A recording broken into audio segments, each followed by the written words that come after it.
Yo, YouTube, what's up with your boy? Sports and Fitness Rants. I'm back, guys. Click that like button. Subscribe to my channel. What's up, y'all? Welcome back, guys. Welcome back, man. Got another great video for you guys today, as usual, man. You guys know the deal on this channel. So about setting the record straight, stopping the lies, stopping the narratives, stopping them from rewriting history, guys. And in this video, we're going to talk about Paul Pierce yet again.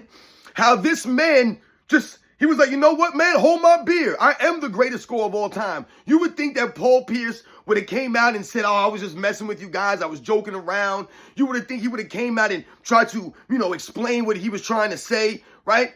But no, that's not what Paul Pierce is going to do. And I saw a clip of Paul Pierce on, I think it's called Speak on FS1. I think that's the name of the program that he's on, called Speak, I think it is. And on the program, that's the clip that I saw, he doubled down on his comments about being the greatest scorer, the most well-equipped scorer, that he's a greater scorer than Michael Jordan and a bunch of other guys in NBA's history. And he's standing on this. He's going to stand on these claims, even though there's no factual evidence. There's nothing to support his claim. He's going to stand on this and continue to look like a fool and continue to show these guys have no humility. I don't get it. I don't get it. And we're going to talk about this video. Paul Pierce, you are an embarrassment, man. And I've lost all respect for Paul Pierce, man. And I want to thank you guys, everyone across the world, everyone across the states has been supporting my channel. Once again, guys, I am truly, truly humbled by all the support, man. It really means a lot, guys. Like I said, shout out to the membership, everyone that comes through the live streams, the likes, the comments, sharing your stories with me, guys. Like I said, man, people who donate to the channel, all that stuff, guys. It really means a lot, man. Thank you very much to all you guys. And you guys know what to do. Turn the volume all the way up. Hit that play button. Remember, these videos are for educational purposes. And let's roll. So, yes, guys, I wanted to do another brief video on Paul Pierce and the comments that he continues to stand on. Now, I did a video the other day, and I talked about Paul Pierce claiming he's a better scorer than Michael Jordan. He's a more well-equipped scorer than Michael Jordan. He's the greatest well-rounded scorer in NBA's history. And we talked about and we focused on Paul Pierce and how this dude lacks humility, and how a lot of these guys have no humility. They're not humbled at all. They have no honor, no integrity. Does anyone think that his comments were honorable? They're not. And like I said, I've lost all respect for Paul Pierce. Now, I respect his career, what he accomplished as a basketball player, but as far as Paul Pierce the person, Paul Pierce the analyst, Paul Pierce the broadcaster, whatever he wants to call himself now, I do not respect that dude. I don't respect him. His takes are trash. Like I said, you're not consistent, man. And Paul Pierce has had great takes. He said great takes. There's a problem with these guys. These guys will say good stuff, right? They'll make sense, and you can get behind some of the takes that they have. But then they'll come out and say something like this, and you can't get behind them. And you're like, what the hell are you talking about? And this is not a Paul Pierce opinion. Like I talked about in the other video. I'm so tired of people talking about opinions. Oh, this is his opinion. This is his opinion. That's this person's opinion. They can have their opinions. Outstanding. This is not an opinion. For Paul Pierce to say he's the greatest scorer of all time, for him to put himself above someone like Michael Jordan, that's not an opinion, guys. That's insane. That's what that is. That's insanity. This dude should be committed to a mental institution for thinking that way. And to me, that's where he should be. That's what this train of thought is. To me, there's nothing factual about this. There's nothing that you're like, yeah, I can see it away. No. But in this video, what I really want to focus on, guys, the real indictment is, like I said, when I saw this clip, I believe I saw it on Instagram earlier this morning.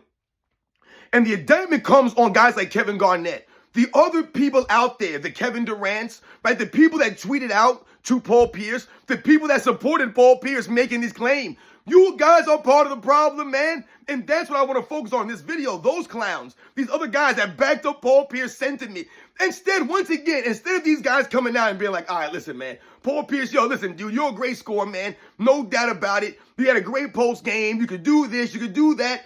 No doubt. But to compare yourself to the greatest scorers in NBA's history, that's not accurate and that's not right. And once again, you're not paying respects to the NBA's history. Once again, how bad does the NBA's history look, guys, if Paul Pierce is the greatest scorer in the history of the game? That's pretty sad to me. You're telling me, once again, the greatest scorer in the history of the game never won a single scoring title? Like I said in the video, I'm baffled at how guys can think that they're great at something or that they were the best at something when they never even Like I said, the guys who will claim that they're great on defense, like Tracy McGrady, he's trying to back up his defensive abilities. Oh, these guys say I don't play defense. People say I don't play defense. Dude, you didn't play defense like that. Because if you did, you'd have accolades, and there would be evidence for us to point to and show, yo, the dude was a hellified defender. But you weren't. So you didn't get any recognition for being a defender. You see what I'm saying? Like, these guys want recognition after the fact for something that they never did during their careers. Paul Pierce wants recognition as the greatest scorer of all time when he wasn't even the greatest scorer of his era. He never even won a single scoring title. Not a single one. Come on, man. That sounds ridiculous. When your career scoring average is 83rd all time, when you don't even average 20 points a game for your career, but you're going to claim you're the greatest scorer of all time, what does that say about the NBA's history? That's embarrassing. Once again, you're not paying any respects to the history of the NBA. You're not educating people out there. And like I said, for people like Kevin Garnett, the Kevin Durant, and other people to back up Paul Pierce's comments, back up his sentiment, and act as if, yo, he ain't telling no lies, Paul Pierce can score. This is not about Paul Pierce being able to score. No one's denying that Paul Pierce could score the ball, that he could post guys up, that he could shoot the three or hit a mid-range shot. No one's denying that. The problem comes when he says he's the greatest at it. He's not the greatest post-up player. He's not even the greatest post-up player at his position. He's not. There are point guards that have better post-up games. Guys like Mark Jackson, guys like Gary Payne. They were better post-up players to me than Paul Pierce, man. Like, Paul Pierce is claiming to be the best at all of these different things. It's not the same as people saying, like, yeah, I don't see no lies in Paul Pierce, man. He can score at more levels. No doubt. No one said that Paul Pierce can't score. This is not about his ability to score or not to score. We're talking about his ability to score versus the other great scorers. Not versus me or some role-playing bench guys. Versus the other elite guys. The guys who have won 10 scoring titles. The guys who have won 7 scoring titles. The guys who have won 4 or 3 or 2 or 1. I mean, my goodness, man. Guys who average 30 in a season multiple times for their careers. Guys who average 30 for their careers. Guys who average over 30 in the playoffs for their careers. Paul Pierce is trying to argue that he's better than those guys based off of no evidence. Just based off of his emotions. Because that's what he is. He's an emotional, weird dude. These guys are weird, man. Like I said, I don't know what's going on out there where these guys are from.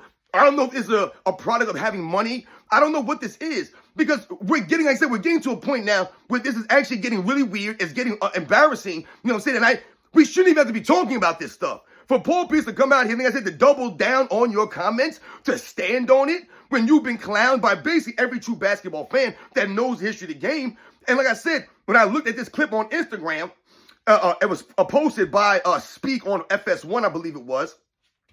You had Kevin Garnett comment on it, the actual real Kevin Garnett's official, Instagram. He commented and it's like, yo, he's the greatest scorer of all time. He put that there. Kevin Garnett, you're an embarrassment, dude. I know Paul Pierce, your friend, but you have to be honest with your friends. I don't get these people. They're not honest with their friends.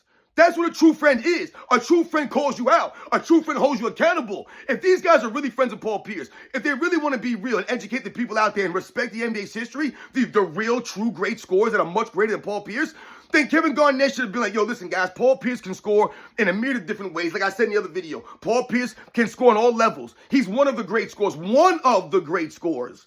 That's all you have to say, Kevin Garnett. That's all Paul Pierce had to say. But instead, Paul Pierce jumping out the window. I'm great this way.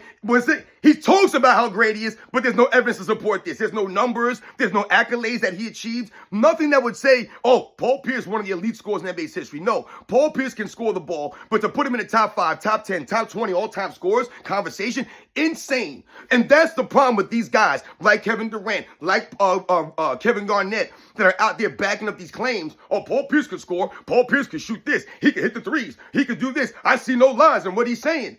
Like I just said, no one ever said that Paul Pierce can't do X, Y, Z. We're saying that Paul Pierce can do X, Y, Z at the highest level of all time. His three-point shot's not the greatest three-point shot of all time. He's not the greatest 3-level scorer of all time. They make up these weird things. I want you to think about how dumb when you hear someone say 3-level scoring is. There was no NBA three-point line until 1980. So what the hell are we talking about, 3-level scoring, when the three-point line wasn't even invented throughout the entire NBA's history, guys? That's insane. 3-level score. Will Chamberlain didn't have to worry about no 3-level scoring. There was no three-point line. Jerry West, there was no three-point line. So like I said, I can argue that these are greater scorers, right? They didn't have all the abilities to have the floor spread out and get easy points like this, chucking up these three-point shots, man. So once again, we're talking about a three-level score. There were no three levels. Elgin Baylor wasn't out there chucking threes. There was no three-point line. Pistol Pete Maravich, all these guys that played in the NBA, there was no three-point line, but they could shoot the ball and they could do all these things in a myriad of different ways, and they were being held to a higher standard of NBA. Paul Pierce not on that level. He's not on the level of those guys. Like I said, Paul Pierce career high is 50 points. But you got Kevin Garnett and Kevin Durant coming out here talking about, oh yeah, man, I don't see no lies. He can score. He's the greatest scorer of all time. He's the most well-equipped scorer. He's the most well-rounded scorer of all time. Paul Pierce ain't one of the best finishers under the rim. He's got zero athleticism, Paul Pierce. I'm more athletic than Paul Pierce, guys. I will definitely say that. I'm more athletic than Paul Pierce. I guarantee you, at my best, I'm faster and quicker than Paul Pierce, man. I guarantee that. Not saying that I can jump higher than Paul Pierce. No, I'm bigger than Paul Pierce because I'm nowhere near Paul Pierce's size. The dude got like a foot on me. But as far as our overall athleticism, I'm great. I'm a better athlete than Paul Pierce, man. I'm at 45 years old. Look at Paul Pierce, man. Look at these guys. These guys stop playing basketball. They retire from the NBA and they just stop. They don't do anything anymore. Look at a lot of these guys. They do nothing. I'm 45 and still active, still playing the game, still doing things, still exercising, man. Paul Pierce can't shine my shoes at the age that I am, man. So once again, Paul Pierce ain't one of them great athletes, man. He's one of the most least athletic players in the NBA, man, when he played. So when we talk about finishing under the rim, he's not one of a better finisher under the rim than Allen Iverson. He wasn't a better finisher under the rim than Michael Jordan or some of these other guys that he's claiming he's a better scorer than. Insane. Is he a better finisher at the rim than Kobe Bryant? He's not a better finisher above the rim. Paul Pierce could barely jump, man. He didn't have no hops like that. Paul Pierce ain't dunking on people like that, man. He's not one of those elite finishers. He's not one of those dunkers and those elite scorers like that. He can't finish like Michael Jordan or Kobe or Dr. J at the rim.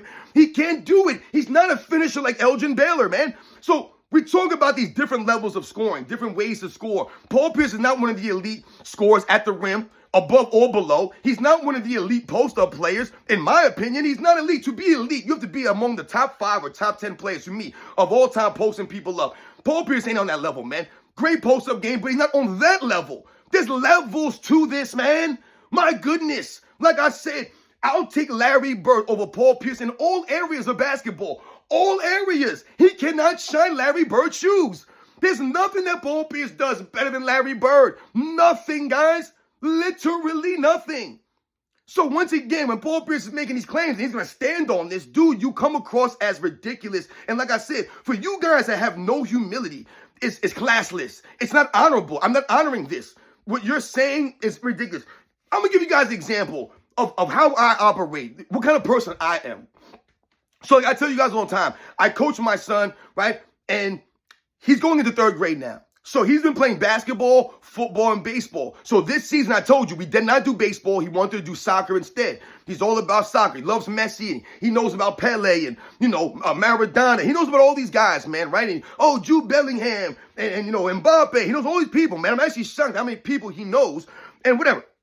So we're doing the soccer thing. So when my son was playing basketball, right? I was in a basketball league. They were in 1st grade at the time. These are little kids, man. They're learning the game, right? So my son was one of the better kids on the team. And I'm not just saying it because he's my son, because I'm not like that. But my son was one of the better kids on the team. He was the best player on the team, my son, by far. And it was really impressive to me because, like I said, I was not one of them fathers that have my son in the driveway going through all these dribbling drills and doing all these shooting drills. That's not how we do. We shoot around, we go outside, and I play with my kid, but I don't run through all these drills. There are some parents that are like that, and I have respect for that. No doubt about it, man. You want to try to maximize your kid and, put them through. I get all that. I have no problem with this stuff. But sometimes parents get carried away and they start living through their kid because maybe they didn't make it professionally or they thought that they were better than they were. And they're living through their kids. They're trying to relive the glory days through their kids. I'm not okay with that kind of stuff. So anyway, we're playing this game, right? And like I said, my son's the best player on the team by far, man. He could hit these shots, and a lot of the kids are having a hard time just getting the ball up onto the rim and stuff. At that age, they can't really dribble that well at that age, and, they're confused. They're still learning the game. We get all of this. So we're playing against this other team, right? And there was another coach that his son played for the team, right? And his son was really good. And you can tell that this father probably had his son out there doing all these drills. And, he was one of those kids where I think he was like a year older than everybody. But it's a cut off there, but they let it, whatever. So whenever we played this guy's team, I always try to give the kids rotate the kids through, give everybody a playing time. They're in first grade. It's not like a legit league where, oh, we're the best players playing. I'm not going to have these kids playing. Everyone plays. So my wife will usually stay on the bench and she'll try to help me monitor the kids' playing time. I try to give everyone, maybe not equal amount of time, but I try to give everyone a chance to go on the court, man. We don't want kids sitting around that age, man, riding the bench. So everyone comes out the game. My son does not stay in the game. I'm not keeping my son in there the whole game when I easily could do that. Keep my son in there, right? And have him put up all these points and do what he does and help us win the games. That's not why I'm there. I'm here to teach these kids, and I'm teaching them the right way to play the game. I'm an example for these kids, right? Maybe some of these kids don't have fathers at home. Maybe they don't have that figure in front of them. Or maybe their parents aren't into teaching them these kinds of things. So there's a responsibility that comes with being a coach for these young kids. These are not teenagers or grown-ups. These are young kids, man. So the burden's on me to show them the right way, to be an example for them. So we're playing this game, right, against that team. And my son's on fire, man. Crushing it, right? Knocking all these shots, and they score like 10 points at the beginning of the game, right? And we're winning. We're beating this other team. So what do? I do subs. I do some subs, and I take my son out. I take all the other kids out. We sub into other kids. What does the other guy do? The entire game, he keeps his son in the game. Never takes his son at the game at all.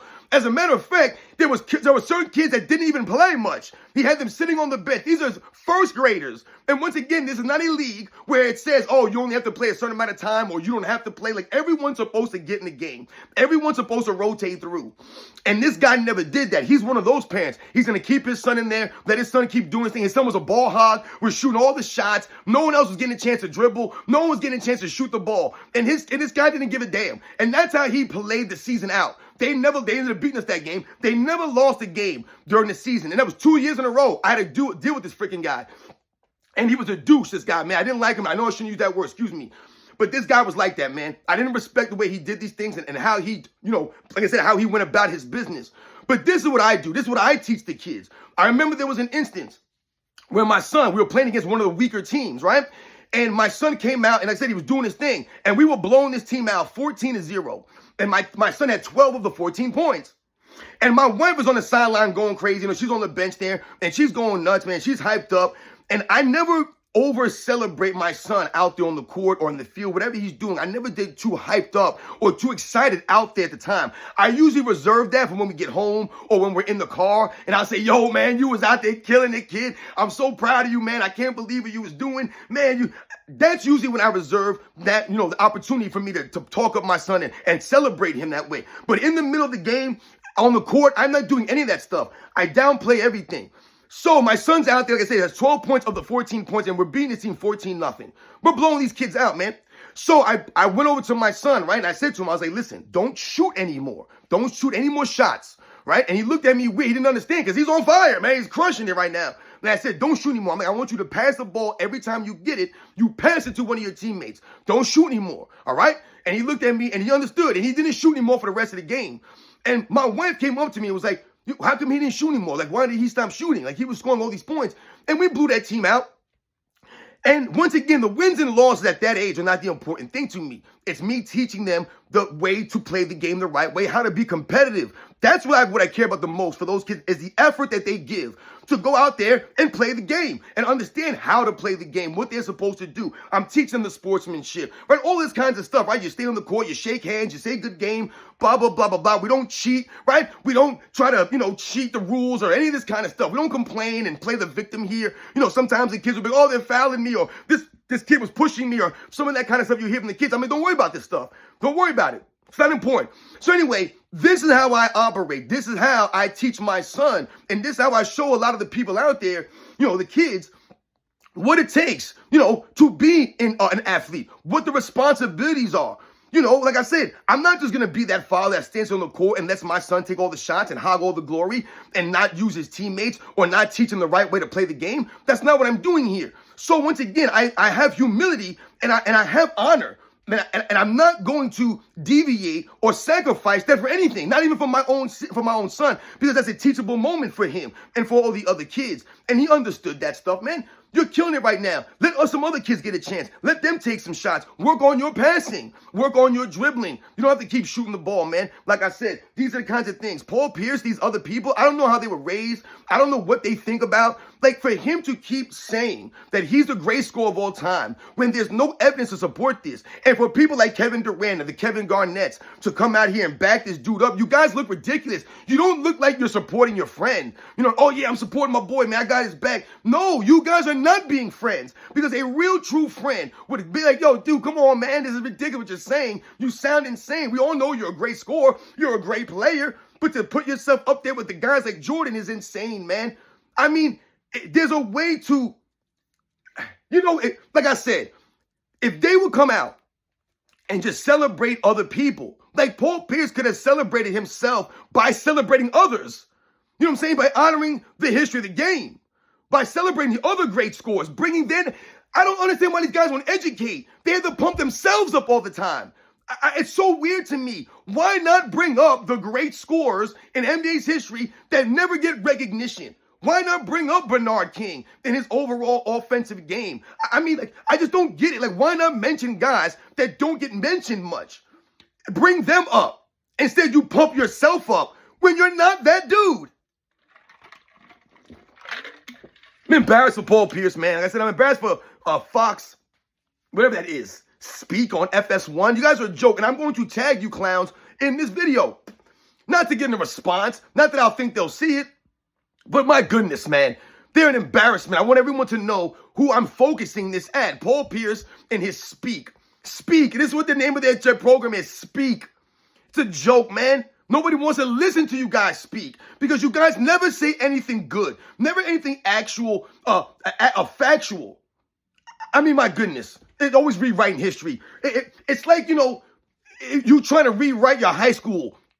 You know, people in high school, you've heard people try to hype themselves up. Oh, man, when I was in high school, I was a great athlete. How many times do you hear from people? Oh, when I was in high school, I was in shape. Oh, when I was in high school, I played sports. Right? A lot of people stop after high school.